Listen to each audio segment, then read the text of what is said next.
Good afternoon, everyone. Welcome here in the Blauwe Zaal to this Studium Generale lunch lecture. Today we're going to talk about a concept that has no exact translation in other languages, no equivalent, the German Bildung. You could say it means something like education in English or vorming in Dutch, but that doesn't quite cover it. It has its own unique meanings and origin story as well.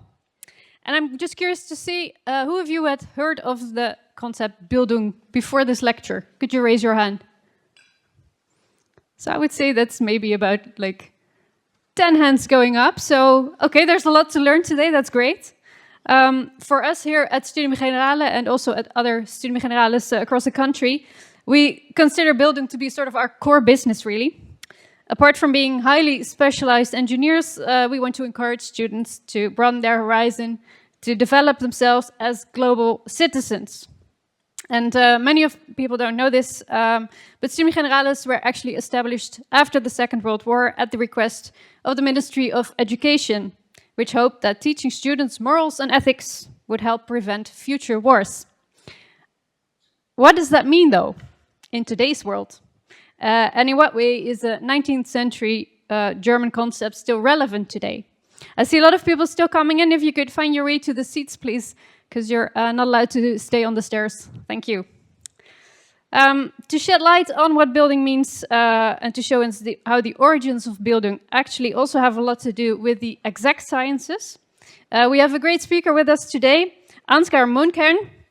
He is assistant professor of German at the University of Amsterdam, and his work, books and essays focus on German and European literature, intellectual history, and its relation to knowledge, society, and politics. Well, to me, that sounds pretty much like everything Bildung could be. So please welcome Ansgar Mohnkern.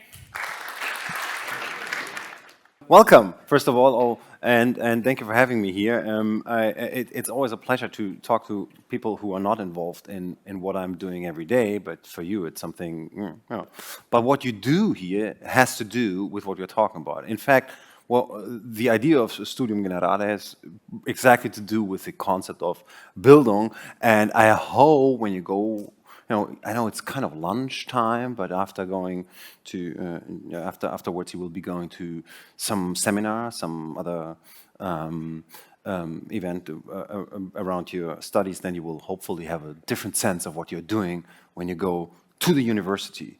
What is Bildung? It's a big concept. There's always two ways of answering a question that starts with what is, I would say. The first one is always to say what it not is. So you can say, so what is A? Then you basically say A is not minus A or is not B. That's something we will come to later when we think about Bildung. But the second one would be, you will ask where it comes from, and this is what we do here too. So I will dive a little bit into history. There was already some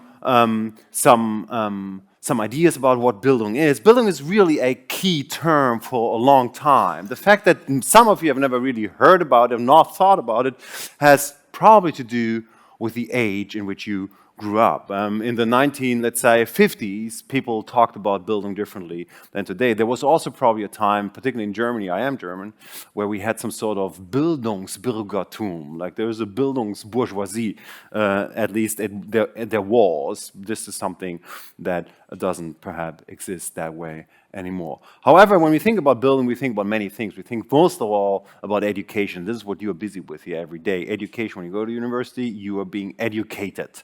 And I say that in a passive now because you are being educated. So you are educating yourself, but there's also someone educating you. We will come to that in a second. Has of course to do with knowledge, has to do with development. That's a pretty important term, but because the term Bildung has to do with, well, formation, and that's what it's in the forming of. You can probably translate it most literally. That means it has to do with form, with a sense of, we might even say, morphology of things. That means the logic or the laws of forms, morphe, from the Greek word morphe. And for those who have already seen with talking about Goethe here, I'm interested in morphe and morphology. It has also to do with the sense of cultivation. So something can be, the Bildung of something. Even plants have a sort of Bildung, and we'll come to that in a second, and particular plants, but also other things have some sort of Bildung, cultivation, maybe even civilization has to do with Bildung. We'll come to that also in a second. And of course, what it covers is the idea of growth. Whether it has a direction or not is a question that is, of course, up to you, whether you want to be gebildet in the sense of that you have a direction or you just like do some random Bildung. That's also fine. You can also do that. In times of internet, we all tend to have some sort of random Bildung when we get up, and the first thing we do, check our emails, and then we check on something, and on social media, we're jumping from one place to another that might be kind of 21st century Bildung in a sense, however, without a direction. I already said the best way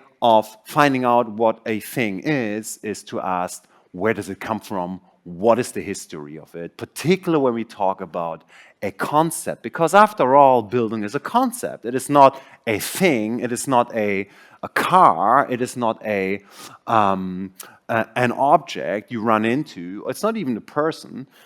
Maybe you can think of a person, hey, you are Bildung. No, I'm not. But there is some sense of a concept here. Maybe you might also say it's an idea. And a concept covers many things, and I deal with a lot of history of concepts. There's never one answer to the question what a concept then in specific is, and the same is with Bildung the case. But it has always a history. It has some sort of beginning, whether that is an origin or not. But it has some sort of, it starts somewhere, and it has to do with what I would call conjuncture. Like there is a concept that comes up at a certain time in history, and then it disappears again. Bildung has its heydays. You will see that around 1800 and in the 19th century, at least in the beginning of the 19th century. And the fact that many of you do not think about the term Bildung every day has to do with your own historical position, right? Let's not forget, people in 200 years might be thinking completely different about Bildung. Maybe they don't even know any German anymore, and it's one of the dead languages. We don't know, but it is that's worth to be considered. When you have a concept, always think about where does it come from.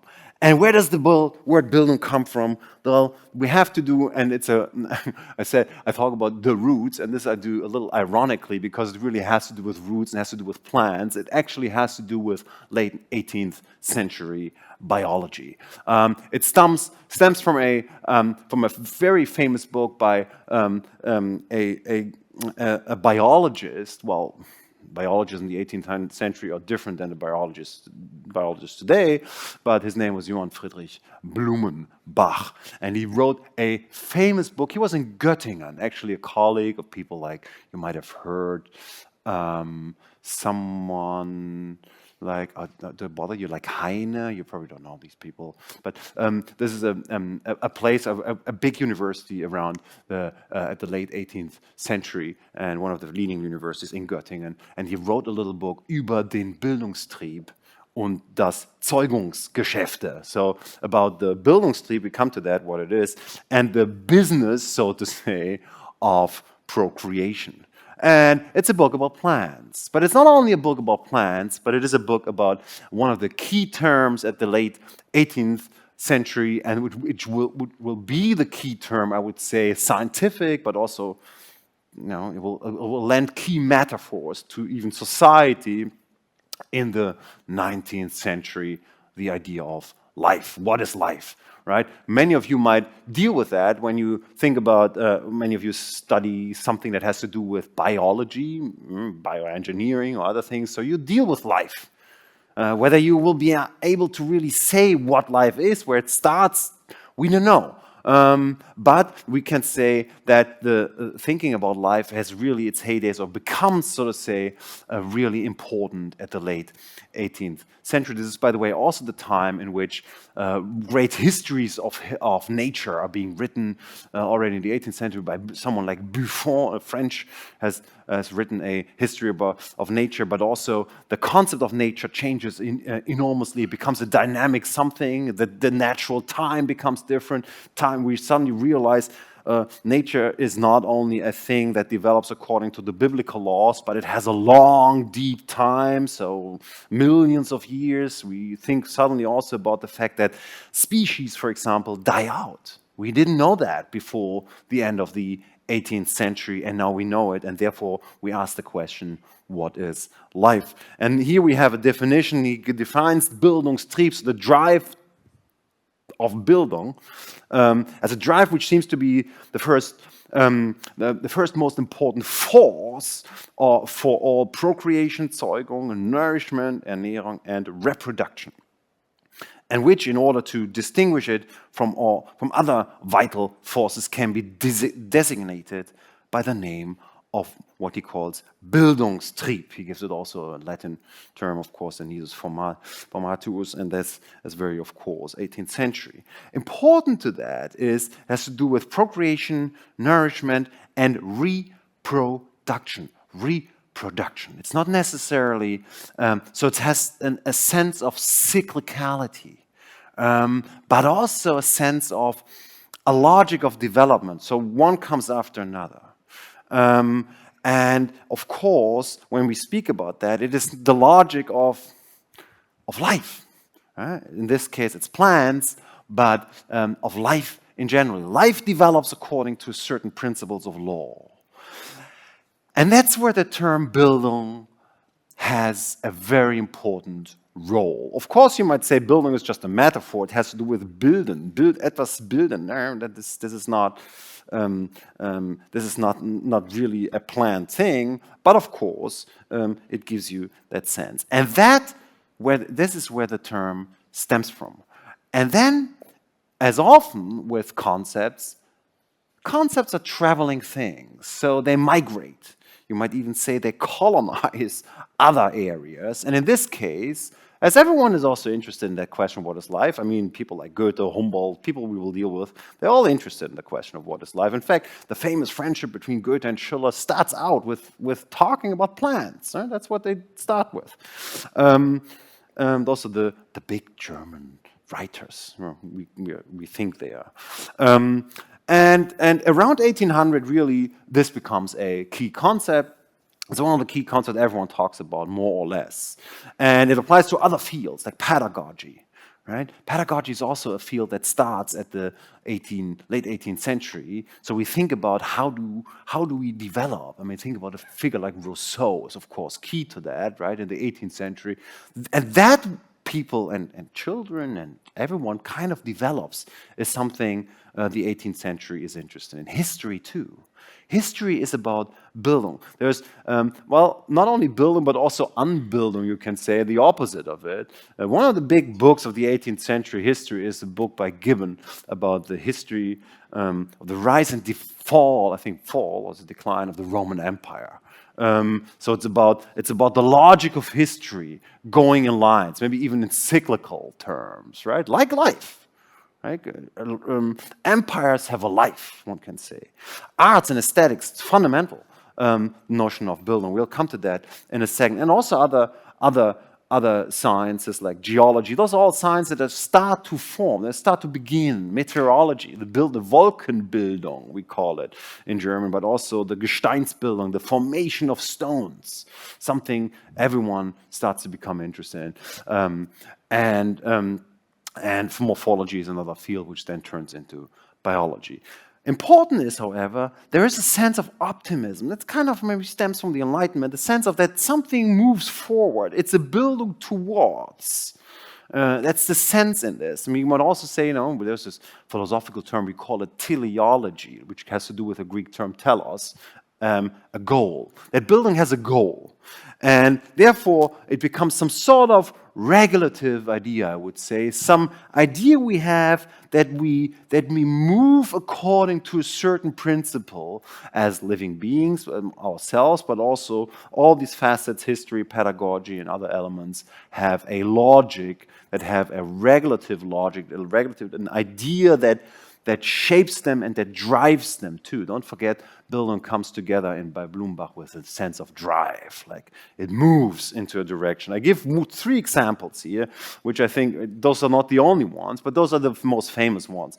You have probably heard Goethe, this is the second. You've probably heard Wilhelm von Humboldt. Maybe you are more familiar with Alexander, his brother, Alexander from Humboldt, which is probably even the more interesting of both of them. But maybe you have not heard of Friedrich Schiller. That's fine. He's one of the very boring writers, you might say, but as always with the boring writers, they're interesting. And I start therefore with Schiller, and he's really, you cannot imagine that, because when you study whatever you study, it has to do with sciences, often applied science. You cannot imagine how around 1800 everyone talks about arts. For you, art doesn't play much of a role, I guess, in your study. But here, for Friedrich Schiller, art is at the core of Bildung. And his analysis, and his one famous book, he wrote letters, he says, Briefe über die ästhetische Erziehung, letters about the aesthetic education of man, of people. And he writes that after the French Revolution. Not forget, there's also a political undertone. We come to that in a second. And his analysis starts with a point of that there is a historical crisis, that people, through civilization and cultivation, fell out of their kind of natural state of harmony, and they became fragmented. That's so to say, the lamento of Friedrich Schiller. That's something that's very typical around that time, and he does so too. But, he says, okay, we are living in a crisis, and don't forget that the French Revolution and what followed is kind of like a bit of an unrest in Europe. There's quite and Napoleon is it's not there yet, but he will be eventually, of course, someone that he will rebuild Europe and shake up Europe. That's already on the horizon.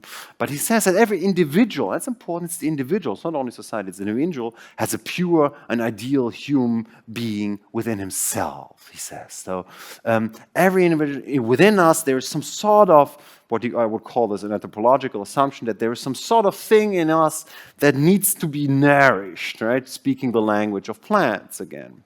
And nature, therefore, if it is civilized, becomes human. That's important, right? The model for how to nourish it can be found in nature. It's nature where we have to look at, and then we find, okay, let's look how nature does, and then, let's see how we are supposed to do it too. Nature shows us, and he says, in the physical creation, the path to be followed. In the moral, it says, and it's about the noble formation, the edle Bildung of the physical man. And it's not on the physical becomes, so to say, veredelt. It becomes something more noble than it was. Through art, of course, right? Art is what educates us.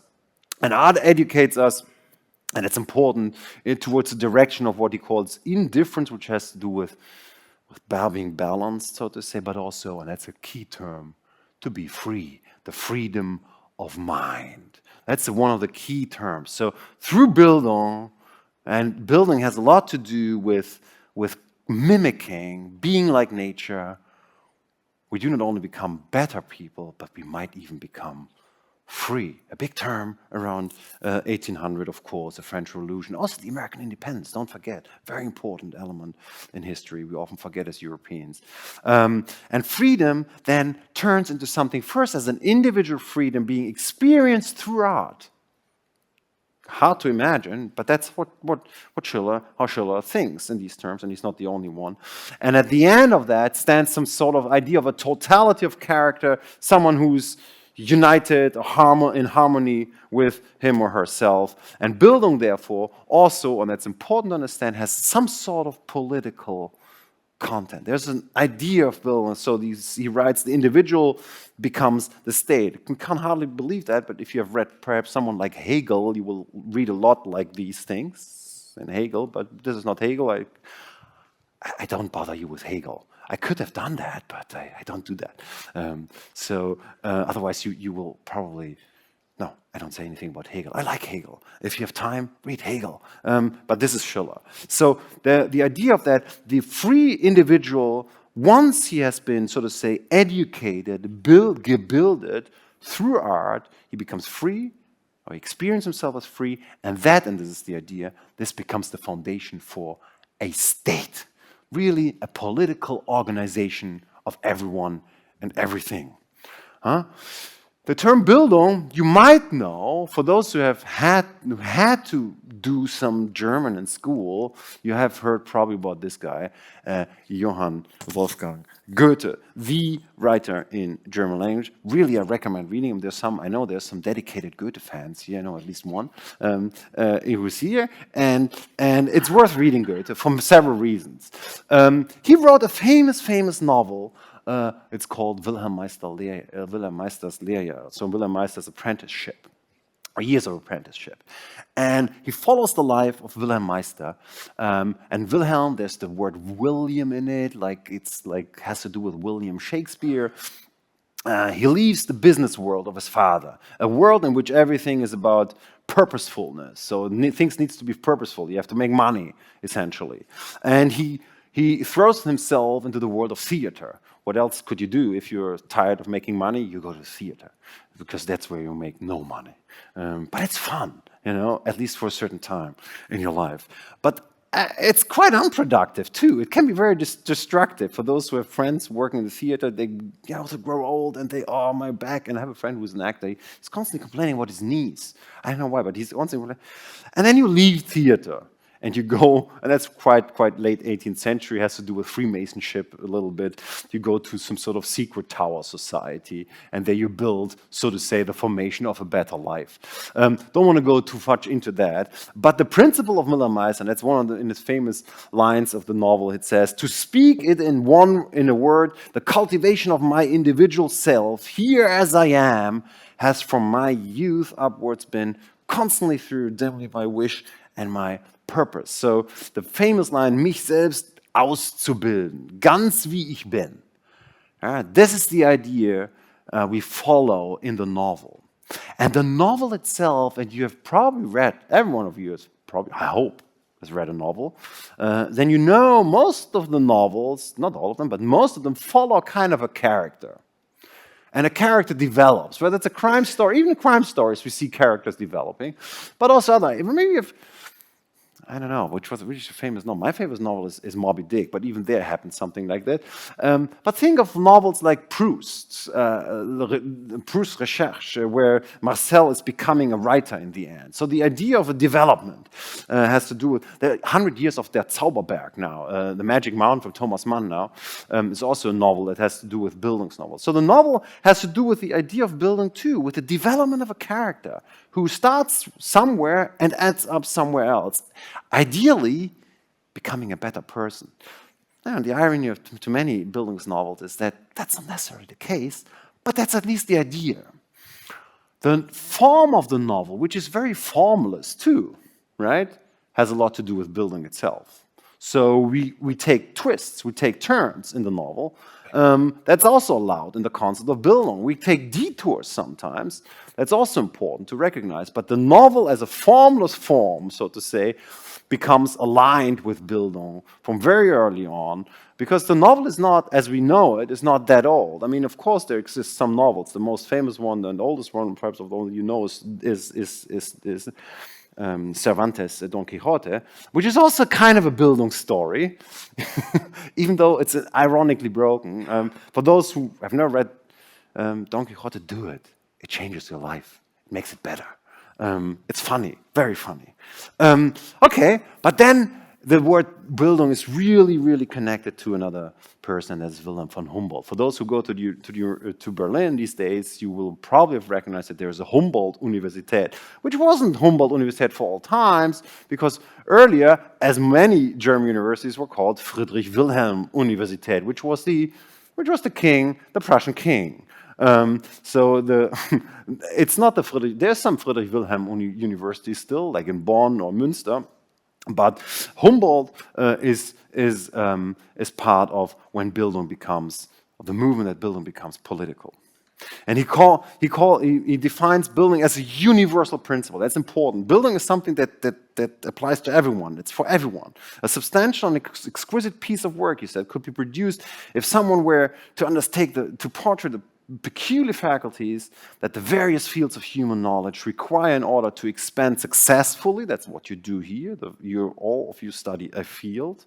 The proper spirit in which they must be worked on and the relationship in which they must be placed to one another. That's important, to connect these different faculties in order to accomplish as a whole, has to do with the idea of a whole, the development of mankind. So it's about the Ausbildung der Menschheit. Everyone is involved in the Ausbildung der Menschheit. In fact, he doesn't only think it as it's only things that's done at the universities, but everywhere. And the term Bildung, therefore, it's also connected now to a very concept around that time, Menschheit, that there's some sort of humanity. It's linked to humanity. It's individual, also for Humboldt, like in Schiller, but then it becomes something that applies to everyone. And it is something that goes on. It has a direction, but it kind of is never ends. Like good novels never end. Like if you've read Proust and you're finished, that's great. But most of us don't finish. I mean, I finished. I should recommend finish Proust. But if you don't finish, it's fine. Many of us have never finished. There's a joke in, I think, Woody Allen in his great film Zelig, where he jokes constantly about never having finished Moby Dick. But that's fine, because it's still Bildung. Because you don't finish it, you never get there. Only, he said, by proceeding step by step and finally surveying the whole can one reach the point of explaining completely to oneself how human Bildung manages to progress evenly and endure, right? The progress evenly, the constant progression has to do, therefore, with progress. It goes somewhere, it makes us better, it makes us some other. And, there's still, don't forget, this is still the language of plants, right? They also have to do with progress and Entwicklung and development. But this is, of course, something else. They don't talk about plants here, but about us. Humboldt was also involved in building institutions. He was involved in the modernization of the Prussian state. He did not become minister, but he became the leader of the Directorate of Education, where and this is a very German term, okay, this very Prussian, Sektion des Kultus und des öffentlichen Unterrichts. That's OCW in Prussia at that time. And there he was involved in the installation of a classical school system, which starts with a basic school, follows with the gymnasium, and ends, as its highest, so to say, educational institution with a university. This is basically the model we still follow these days. Also here, right? In many countries, most countries, we have that model. And its principle is that not everyone has to go to university, but everyone kind of should be placed where he or she has his or her talents. This is, of course, also, and we come to that, a bit of a class system, right? Still, well, we'll come to that in a minute. But the university is the highest point. And the principle of the universities is that it goes hand in hand. So teaching and research go hand in hand. It's a combination of both. And the goal of that concept is, and it still has to do a little bit with freedom, with free and educated individuals, the goal of that. And they have to serve society. In fact, they have also to serve the state, and it's linked to the idea of what in Germany is called der Beamte or die Beamtin. So the state official. The universities have primarily been built to educate state officials. Let's not forget that.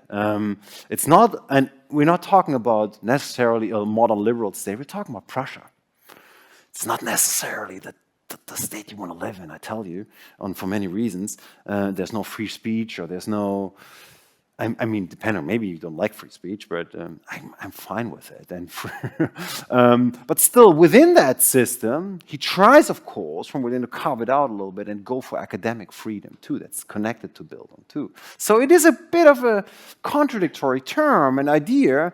It's for the Prussian state, which is quite repressive for a long time. But on the other side, it has to do with freedom. Right? That's, so to say, the conflict, I would say, the main inner conflict when we think about Bildung, up until these days, I would say.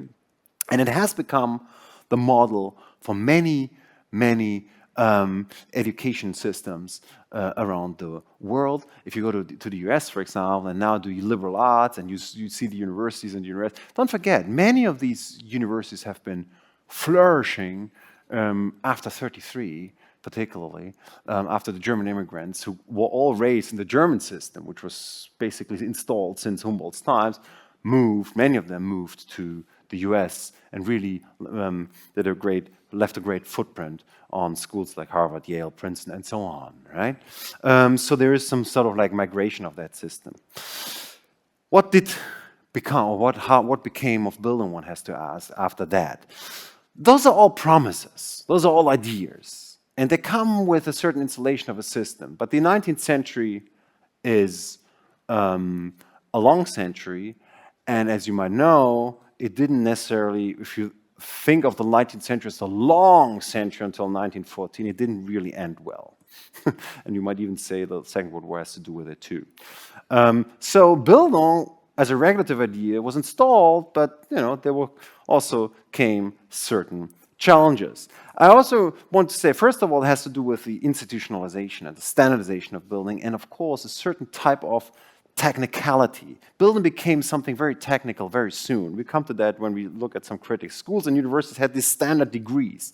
We're still struggling with it today. Sometimes we have to renew programs, but they still come to certain terms. When you come in and go for points, it is kind of like a some of you need to be here, right? You have to do these 5 Studium Generale things, and you get these points. You have to collect them. This is kind of a regulation, right? A standardization of what you do here. You get Studiepunkte, Studiefinanzierung, and all these things. Those are all very 19th century issues. In some sense, not that the university is more accessible these days than in the 19th century, but still, the level of standardization. Also, of course, it's always, there was always pressure on Bildung. Bildung what for is always the question. There's a national notion of instrumentalization, a political instrumentalization. I come to that in a second. Or economical instrumentalization. So, it's not only the state that picks up the Gebilde to people, but particularly in the late 18th century, also firms or corporations that start to be developed. Bildung, therefore, always comes with the question for whom and for what. There's some contradictions. The individual stands against the world, and of course, there's another concept I have to mention. Bildung is one concept, but another concept comes in biology. It's the concept of evolution, which doesn't have necessarily the direction. Maybe to some extent Darwin thought of it as being kind of directed somewhere, but he's struggling with it enormously. And there is an element of, I don't want to say chance, but an element of undirected development in this concept of evolution. And that's a big challenger for the idea of Bildung. Of course. I would like to briefly look at 4 critics. We still have, I think, kind of 3 minutes or so, and I flip through them briefly. Nietzsche hates Bildung already. You know Nietzsche probably. There's others. I give you 3 names: Adorno, Althusser, in particular Bourdieu. I think that's something nice to be ending with. And Nietzsche, for Nietzsche, Bildung becomes very soon instrumentalized, particularly by what he hates is nationalism. At least that kind of Nietzsche hates it. And he talks about former German culture, and he says, well, when the Germans began to interest other European nations around 1800, right, it was owing to a culture which they no longer possess today and which they have indeed shaken off with a blind ardor as if it had been some disease, and yet they have not been able to replace it by anything better than political and national lunacy. What does he mean with that? Bildung as we know it, is very much connected to the idea of building a nation. The nation building, so to say, is connected. Think about disciplines like Germanistic, German studies, what I do. So originally in the 19th century is something like the idea, we have to form an idea of a German literature, German culture, German language, and it all ends up with the idea of the German nation. And Nietzsche hates that after the Deutsche Reich was founded in 1871. Right? So this is one way of looking at instrumentalization of Bildung. You do Bildung in order to become a nation. I leave you, this I leave out. I like this picture. If you've heard of Adorno, he speaks of Halbbildung. It says, Halbbildung is Bildung being commodified. Right? In the age of capitalism, everything becomes a commodity, Bildung too. And then it becomes Halbbildung. So you go to a party and talk a little bit about Proust, and everyone, thinks, I like me. I talk about Proust, and you think I have read Proust, which I did. I did, but maybe I haven't read Proust, and I can tell you. And you say, he has read Proust, right? He must be someone. And this he would call Halbbildung. So you go home and say, there was this guy, he had a lot of Halbbildung. He talked about Adorno. So a Bildung can become an ideology, too. Bildung has to do with ideology. Ideology has to do with production. Someone like Louis Althusser thinks about ideology, because he says what skills children learn in school, and it's, we all have that. It's not only some Bildung, some Goethe, some Shakespeare, but they learn how to function, right? They learn how to function in society, to be on time. You have to get your points. You have to be on time. And you have to hand in your whatever you have to hand in. You have to hand it on time. If you don't do it, you fail. It's like, it's like selling a product, whatever it is. And therefore, it has also to do with ruling ideology, what he writes here down the last 3 lines, ruling ideology correctly for the agents of exploitation and repression. This is a Marxist speaking, right? But therefore, you start building children in order to become good workers. That's one way of looking at it. Also, when you do very, very high-end work, some of you might end up with a very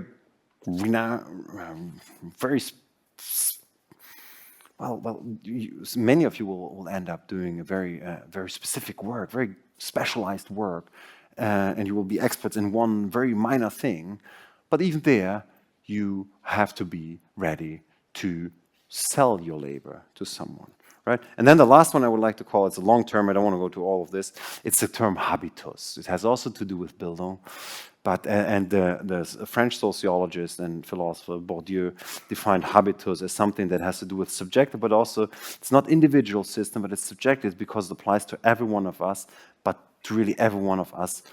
And there it says has a lot to do with distinct and distinctive principles. And we'll read this, what the worker eats, and especially the way he eats. We all know that, right? If you go to a diner in, let's say, Tennessee, you will see different people eating differently than, let's say, in late 19th century Paris. The people you see in Proust, they eat differently than that. The sport he practices and the way he practices it, the political opinions and the way he expresses them are systematically different, he says, from the industrial proprietors' corresponding activities, which means there is a class element to Bildung. Also, how to eat has to do with Bildung, how to play the piano, how to relate to Proust, to Beethoven, to Schumann, or let's say to hip-hop, or to, I don't know, to drinking. Whatever it is, this all has to do with Bildung. But it has also to do with where you stand in society, the way you eat, the way you dress, the way you shave, the way you behave, the way you walk, the way you talk, has to do with Bildung. And also the way you don't talk, or the way you are not able to talk. And then we come to a very important element to this. This has, of course, to do with the question of inclusion or exclusion. Bildung can become very exclusive. Right? What you do at university, do never forget, I hope, that there's many who will never see a university from inside. And who will never have the chance to learn all these things you learn. And of course, you might say, well, I deserve it because I'm so much smarter than everyone else. Yes, maybe. But also, it's an exclusive system. universities. And what you learn here, you can apply, and it makes you more flexible. You can see many more places than many other people. And so it has always a social and a political role, what you do with Bildung. And the question of, so to say, what the future of Bildung has very much to do with that. I don't want to go not too far into this, but is it a universal principle? Is it a local principle? Is it an individual principle? One could ask. And one can always ask whether there is some sort of pure Bildung possible, or whether it's always within a, call it, system or political and social context. Of course, the futures of institutions of Bildung, I think, are very much in question on many levels. Universities, we take them for granted, but they're constantly renewed. One can even think of, I mean, there's movements like this, having Bildung or an idea of reading and writing beyond the universities, and there's many other things. Of course, technology will come in too. What role does Bildung play in the context of technology? However, I hope you go away a little bit and think, oh, now I am really gebildet because I listened to and thought about what the idea of Bildung is. When you go and get a burger and really eat it with great pleasure, like you have to do it, then always think of it as an act of Bildung, and then you will eat it differently. I hope that gave you some element to think of, and, well, wish you good luck with your studies, because it's Bildung after all. If you have questions, please ask them. And thank you for your time, for your patience, and everything. Ansgar, thank you very much.